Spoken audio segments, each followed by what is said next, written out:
고린도전서 12장 3절에서 11절입니다. 제가 가진 성경 276페이지에 있습니다. 신약 성경 276페이지입니다. 그러므로 내가 너희에게 알리노니 하나님의 영으로 말하는 자는 누구든지 예수를 저주할 자라 하지 아니하고 또 성경으로 아니하고는 누구든지 예수를 주시라 할 수 없느니라. 은사는 여러 가지나 성령은 같고 직분은 여러 가지나 주는 같으며 또 사역은 여러 가지나 모든 것을 모든 사람 가운데서 이루시는 하나님 같으니 각 사람에게 성령을 나타내심은 유익하게 하려 하심이라. 어떤 사람에게는 성령으로 말미암아 지혜의 말씀을, 어떤 사람에게는 같은 성령을 따라 지식의 말씀을, 다른 사람에게는 다른 성령으로 믿음을, 어떤 사람에게는 한 성령으로 병 고치는 은사를, 어떤 사람에게는 능력 행함을, 어떤 사람에게는 예언함을, 어떤 사람에게는 영들 분별함을, 다른 사람들에게는 각종 방언만함을, 어떤 사람에게는 방언들 통역함을 주시나니. 함께 읽겠습니다. 이 모든 일은 같은 한 성령이 행하사 그의 뜻대로 각 사람에게 나누어 주시는 것이니라. 아멘. 성령의 선물이라는 제목으로 함께 말씀 나누길 원합니다. 우리는 보통 초대교회 하는 단어를 들으면 굉장히 기대를 가집니다. 초대교회 하면 우리는 기대를 가집니다. 어떤 기대를 가집니까? 초대교회? 아주 좋은 교회, 이상적인 교회, 그렇게 우리는 생각합니다. 그런데 오늘 고린도 교회는 문제를 많이 가지고 있던 교회입니다. 음행, 결혼, 우상숭배, 은사비교, 부활을 믿지 않는 것, 이와 같은 다양한 문제를 가지고 있습니다. 고린도 교회는 교회에서 생길 수 있는 문제들이 죄다 모인 듯 보입니다. 교회를 둘러싼 환경의 영향도 있었겠지만 복음의 본질에서 이탈된 것, 이것이 가장 큰 문제였습니다. 사람을 통해 전달된 이 긴급한 현안이 바울의 심정을 아주 잘 표현합니다. 바울은 개인적이며 공동체적이고 또 교리적이며 모든 문제를 망라한 이 편지를 적었습니다. 바울은 고린도전서를 통해 초대교회에 대한 우리의 환상을 깨뜨립니다. 고린도전서는 이 복음에서 이탈할 때 교회가 어디까지 추락할 수 있는지, 이탈할 수 있는지, 이걸 우리에게 잘 보여줍니다. 바울은 교회가 어떻게 이 많은 문제를 해결할 수 있는지 우리에게 가르쳐 줍니다.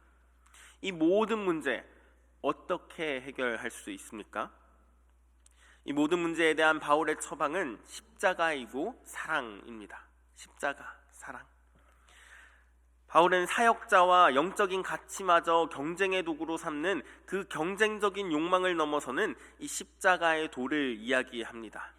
타협할 수 없는 교회의 거룩함과 세상 속의 그리스도인의 거룩함을 지키라고 당부하고 한 몸으로 하나님께 나아가기를 힘쓰라고 호소하며 현재를 지탱하는 부활 소망에 대해서 피력합니다. 고린도 교회는 가진 것도 많았지만, 누리는 것도 많았지만 문제도 많던 교회입니다. 고린도전서는 고린도 교회를 향한 바울의 처방전입니다. 고린도 교회는 바울이 2차 선교 여행 중에 이 아가야 지방의 수도인 고린도에서 개척한 교회입니다. 약 1년 반 동안 머물면서 복음을 전하고 말씀을 가르쳤습니다. 고린도 교회만큼 교회가 잘 성장할 수 있는 조건이 갖추어진 교회는 없었습니다. 아주 잘 자란 그런 토양이었다는 것이죠. 바울, 아볼로, 베드로, 이런 사역자들, 그리고 또 많은 은사들, 사회, 문화, 경제적으로 부유했습니다. 하지만 그런 조건들이 이제 교회의 다툼과 분열을 일으키고 세속화의 원인이 됩니다. 바울은 교회 안의 갈등과 비기독교적인 가치관에 대한 타협에 대한 이 내용을 심도 있게 다루고 있습니다. 고린도전서는 불편한 이야기로 시작합니다. 걸출한 사역자들이 다녀갔습니다. 성도들 사이에 지식도 은사도 풍성했습니다. 경제적 이 전략적 요충지라서 재정적으로도 넉넉했습니다. 하지만 고린도 교회는 가진 것이 많았지만 문제도 많은 교회였습니다. 그래서 고린도 전서는 처음부터 끝까지 야단치는 이야기가 주를 이룹니다. 그만큼 사태가 위중했습니다. 그에 어울리는 극단적인 처방도 필요합니다. 바울은 고린도전서를 복음의 핵심인 십자가로부터 시작해서 부활로 마무리하면서 그 복음 안에서 교회를 치유합니다. 가장 먼저 거론된 문제는 분쟁이었습니다. 분쟁. 그에 대한 바울의 처방은 복음입니다. 겉으로는 모든 언변과 모든 지식, 모든 은사에 부족함이 없었습니다. 그런데 속을 들여다보면 그들은 여전히 육신에 속한 자였습니다. 추종하는 지도자들에 따라서 4개의 분파로 분열되어 있었고, 음행하고 또 소송의 문제를 통해서 옛 가치관과 새 가치관이 충돌되고 있었습니다. 우상 재물을 먹는 문제로 강한 자와 약한 자 사이에 갈등도 생겨났고, 권리가 충돌되는 이런 민낯이 다 드러납니다. 또 성찬에서 불거진 부와 가난의 충돌, 심지어 은사의 우열까지 갈등이 있었습니다. 바울은 고린도 교회 성도들이 그리스도와 그분의 십자가를 더 주목하길 원했습니다. 십자가를 제대로 이해하고 십자가의 삶을 따라왔다면 이런 다툼과 분열은 없었을 거라고, 그렇게 바울이 얘기하고 있습니다. 오늘 본문은 은사에 대한 바울의 처방입니다. 바울은 고린도전서를 시작하며 하나님이 고린도 성도들에게 구원의 은혜만이 아니라 많은 지식과 은사를 주신 것을 감사합니다. 목적을 잃은 이 은사 사용으로 교회가 갈등을 겪고 있지만 이 은사 자체는 교회를 세우기 위한 그리스도의 증거이자 하나님의 선물입니다. 은사는 성령의 사역이자 성령의 인도하심이자 성령의 선물입니다. 오늘 말씀 3절 한번 함께 읽어보도록 하겠습니다. 시작. 그러므로 내가 너희에게 알리노니 하나님의 영으로 말하는 자는 누구든지 예수를 저주하는 자, 또 성령으로 아니하거든 누구든지 예수를 주시라 할 수 없느니라. 바울은 12장을 시작하면서 이렇게 얘기합니다. 형제 여러분, 이제는 성령께서 주시는 선물에 대해서 말씀드리겠습니다. 여러분들이 꼭 아셔야 되는 것이 있습니다. 아시다시피 여러분들은 이방신을 믿었을 때 헛된 우상에게 매여서 우상이 하자는 대로 끌려다녔습니다. 그래서 여러분들에게 말합니다. 하나님의 성령을 받아 말하는 사람은 아무도 예수는 저주받으라 라고 욕할 수 없고, 또 성령님의 인도를 받지 않고서는 아무도 예수는 주님이시다라고 고백할 수 없습니다. 이렇게 바울이 적어놨습니다. 은사는 영어 성경에서 기프트입니다. 기프트. 그래서 이 현대인의 성경에서는 은사를 은혜의 선물이다라고 번역했습니다. 은사는 하나님이 은혜로 주신 선물입니다. 바울은 은사를 성령께서 주시는 선물이라고 말하면서 우상에게 매여 끌려다니는 것과 성령의 인도하심, 이 두 가지를 비교하고 있습니다. 그리스도인은 예수님을 주님으로 고백합니다. 우리는 십자가에 못 박힌 유대인 예수님을 그 구주이심을 그렇게 고백합니다. 우리는 성령으로 그 사실을 받아들이고 믿습니다. 성령의 사역은 구원입니다. 성령이 성령의 일을 하시기 위해 우리에게 선물을 주셨다고 그렇게 얘기하고 있습니다. 성령이 구원을 하시는데 구원에 필요한 일로 우리에게 선물을 주셨다라고. 특정 은사를 가진 사람만이 아니라 신령한 자가 아니라 예수는 주다라고 고백하는 사람이 성도이고, 예수님이 나의 주님이십니다라고 고백하는 것이 선물의 원래 목적입니다. 다시, 은사를 받은 이유가 뭐라고요? 예수는 주다라고 고백하기 위해서 그렇게 주셨다고요. 다양한 은사가 있습니다. 그 은사는 직책과 사역을 포함하여 광범위하게 드러납니다. 그런데 성령님이 이 선물인 은사를 주신 이유는 명확합니다. 하나님의 뜻, 예수가 주라고 고백하는 이 구원을 이루기 위해서 은사를 주셨습니다. 그리고 이 은사는 이제 조금씩 확장됩니다. 은총의 선물은 여러 가지이지만 그것을 주시는 분은 같은 성령입니다. 주님을 섬기는 직책은 여러 가지지만 우리가 섬기는 분은 같은 주님입니다. 일의 결과는 여러 가지지만 모든 사람 안에서 모든 일을 이루어 주시는 분은 같은 하나님입니다. 성령께서 각 사람에게 각각 다른 은총의 선물을 주셨는데 이것은 공동의 이익을 위해서입니다. 은사, 직분, 사역을 주신 이유가 교회의 유익이라고 말하고 있습니다. 바울은 다양한 은사들과 사역들 그리고 행동들은 같은 성령, 같은 주님 그리고 같은 하나님으로부터 왔다고 말합니다. 고린도 교회는 이걸 잊어버리고 있었습니다. 이 사실을 잊어버리고 있었습니다. 예수님은 십자가의 길을 얘기하고 있는데 가장 낮아지는 길, 죽음의 길을 얘기하고 있는데 그 앞에서 누가 크냐, 누가 높냐 싸우던 제자들처럼 고린도 교회는 그렇게 싸우고 있었습니다. 그렇게 분열되고 있었습니다. 하나님은 구원 사역을 위해서 서로 유익하게 하려고 은사를 주셨는데 고린도 교회 사람들은 누구의 은사가 우월하냐, 열등하냐 이 우열의 싸움을 하고 있었습니다. 은사라는 하나님의 선물마저, 영적인 그런 가치관들마저 자기의 자랑과 경쟁의 도구가 되고 말았습니다.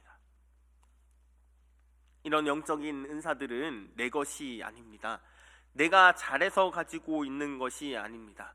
아까 뭐라고 얘기했죠? 하나님께서 주신 선물, 하나님께서 주신 선물입니다. 그렇기에 이 은사를 통해서 성령이 나타나야 합니다.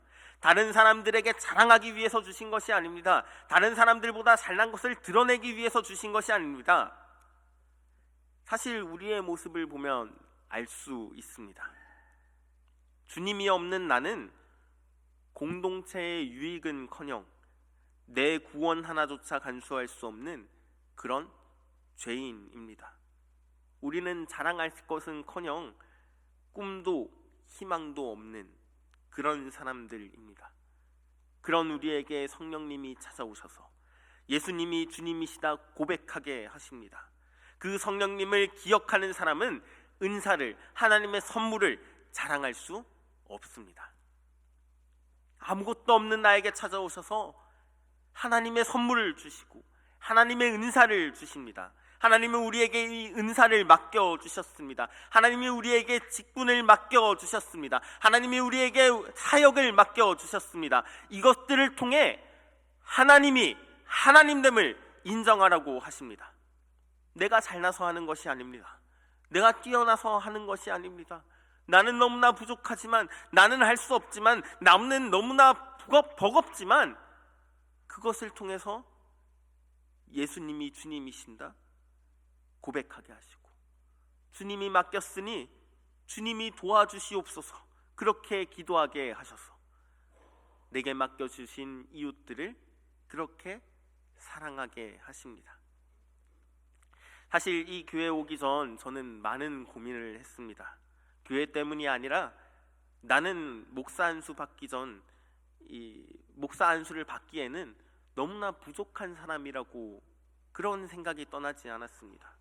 이 교회에 와서 청년부를 처음 맡을 때도, 강도사를 받을 때에도, 전도사로 처음 사역을 시작할 때도 마찬가지였습니다.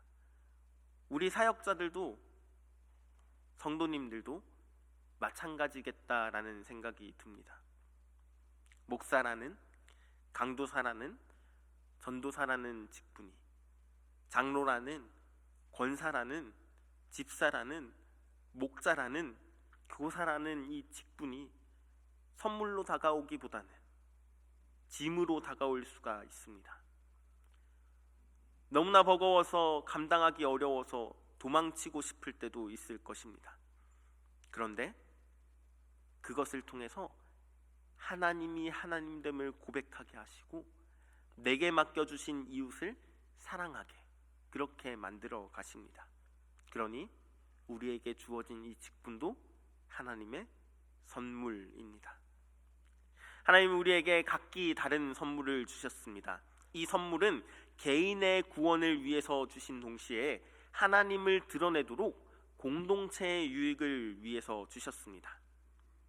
개인의 믿음이 강해지고 하나님이 드러나며 공동체의 유익이 되는 것이 있다면 그것은 어쩌면 약점일지라도 하나님의 선물일 수 있습니다. 다시요, 개인의 믿음이 강해지고 하나님이 드러나며 공동체의 유익이 되는 것, 이것은 하나님의 선물입니다. 나에게 약점일지라도 하나님의 선물입니다. 은사입니다. 우리 22절 함께 읽어보도록 하겠습니다. 고린도전서 12장 22절입니다. 시작. 그뿐 아니라 더 약하게 보이는 몸의 지체가 도리어 요긴하고. 아멘. 한 신학생이 교수님께 물어보았습니다. 교수님, 주일학교 반에 장애가 있는 어린이가 있습니다. 정상적인 아이들과 어울리지 못해서 분위기가 자꾸만 산만해집니다. 어떻게 하면 좋겠습니까? 그러자 교수님이 대답합니다. 만일 주일학교가 학원처럼 성경을 교습하는 곳이라면 그런 아이가 있는 것이 방해될 것입니다. 하지만 아이들에게 이 땅에 있는 많은 장애우와 더불어 좀 천천히 가더라도 함께 가야 한다는 것을 가르친다면 장애가 있는 그 반 아이는 반 전체를 위해서 주신 하나님의 선물, 복이 될 것입니다. 다름과 다양성은 우리에게 복입니다. 하나님의 선물입니다. 때로는 효율성 때문에 조급해질 수도 있지만 우리의 빠른 걸음을 천천히 가게 하며 하나님의 뜻을 생각하게 하는 그런 장애는 우리에게 주시는 하나님의 선물입니다. 이처럼 우리에게는 약점처럼 보일지 몰라도 하나님께서 주신 선물일 수 있습니다. 주님의 선물은 나에게 약점일 수도 있습니다. 잔인하지만 하나님 왜 이렇게 하셨어요? 그렇게 토설하게 하는 어려움일 수도 있습니다. 일어나지 못하는 절망에 좌절에 짓눌려 더 이상 하나님을 찾지 못하는 그러한 때일 수도 있습니다. 그러나 그것을 통해 예수님은 주님이다 고백하게 하십니다. 그 시간을 통해 사람은 연약하지만 하나님이 강하시고 의로우신 분이라는 것을 드러나게 하십니다. 자신의 한계를 서서히 깨달으며 하나님이 얼마나 크신지를 보게 하십니다. 비록 인간적인 한계 앞에 그 누구보다 비참을 느끼고 고통스럽지만 하나님 앞에 다시 겸손하게 엎드리게 하십니다. 그렇게 된다면 그 시간도 하나님의 선물입니다. 우리에겐 각자 하나님이 주신 선물이 있습니다. 그것이 지금 비록 약함처럼 보일지라도, 남들과 비교해 보면 미약해 보일지라도 그것을 통해 주님이 나의 주님이십니다 고백하게 하시고 이웃을 사랑하게 하시고 교회를 세우게 하신다면 그건 하나님의 선물입니다. 그 시간을 통해 다른 사람을 사랑하는 방법을 배웠고 아픔이 있는 사람에게 다가가는 방법을 알았고 그 슬픔을 위로하는 마음을 배웠다면 하나님의 선물입니다. 그것을 통해 서로 존중하게 되고 하나님만 찾게 되며 하나님의 교제가 깊어진다면 그 터널 끝에 하나님의 선물임을 고백하게 될 것입니다. 타인의 아픔을 신경 쓰지 않고 더 큰 은사를 원하고 대단한 직분을 바라고 커다란 사역을 갈망했던 그런 화려한 은사를 바랬던 사람이 그 시간을 통해 주님을 고백하고 이웃을 사랑하고 교회를 세우게 하시는 것처럼 우리의 약점을 성령의 선물이라 고백하게 하시며 우리의 은사들로 사용하게 하실 줄 믿습니다. 바울은 이제 사랑을 말합니다. 바로 뒤에는 이제 고린도전서의 정수라고 불리는 사랑장입니다. 은사는 십자가에서 시작해서 성령의 사역, 사랑에서 완성됩니다. 큰 은사가 있다고 자랑하던 사람도, 나는 은사가 없다며 한탄하던 사람도 결국 오래 참고 모든 것을 견디게 하는 사랑의 삶을 살게 하시고 하나가 돼서 십자가의 삶을 그렇게 살게 됩니다. 고린도 교회 내에서의 갈등과 다툼은 하나님이 주신 은혜의 선물이 사랑 없이 사용될 때 어떤 문제를 만들어낼 수 있는지 잘 보여줍니다. 하나님의 은사가 그 은사를 주신 하나님의 의도를 벗어나는 비극적인 역설이었습니다. 교회를 세우기 위해 주신 다양한 은사가 교회를 무너뜨리고 있을 때 바울의 처방은 단순하지만 효과적이었습니다. 무엇입니까? 십자가와 사랑입니다. 주님의 십자가를 기억하고 사랑으로 완성할 때 주님의 선물이 온전해집니다. 사랑을 통해 은사가 은사됩니다. 고린도인 교인들이 최고의 은사로 여기던 방언도 사랑이 없다면 소음에 지나지 않습니다. 우리들의 은사에 사랑이 더해지길 축원합니다. 고린도 교회에 문제가 많았음에도 바울은 고린도 교회를 향한 기대와 소망을 저버리지 않습니다. 고린도 교회를 포기할 수 없습니다. 왜냐하면 신실하신 하나님이 계시기 때문입니다. 교회는 부족함 없는 은사가 아니라 변함없는 은혜를 통해 완성됩니다. 우리들의 강점은 하나님의 은사이지만 사랑이 없다면 아무것도 아닙니다. 그러나 우리의 약점일지라도 성령님께서 사용하신다면 하나님의 선물입니다. 성령께서 우리에게 선물을 주셨습니다. 그 선물을 통해 주님이 주님이시다 고백하게 하시고 하나가 되게 하시고 하나님의 뜻을 이루어 가십니다. 성령께서 주신 선물을 하나님 사랑과 이웃 사랑 안에서 사용하며 교회를 건강하게 만들어가는 우리 진량제일교회 성도 되길 축원합니다. 기도하겠습니다. 하나님이 주신 은사로 교회를 섬기게 하심 감사합니다. 주님께서 주신 선물로 서로 사랑하게 하시고 하나 되게 하시고 세워주게 하심 감사합니다. 고린도 교회에 많은 문제가 있었지만 그 과정을 통해 주님을 알아가게 하시고 하나가 되게 하셨습니다. 그 주님이 오늘도 우리를 하나 되게 하심을 믿습니다. 약점을 약점으로 끝나게 하지 마옵시고 주님의 선물임을 기억하며 주님의 은사로 사용하는 우리 진량제일교회 되도록 도와주시옵소서. 예수 그리스도의 이름으로 기도드리옵나이다.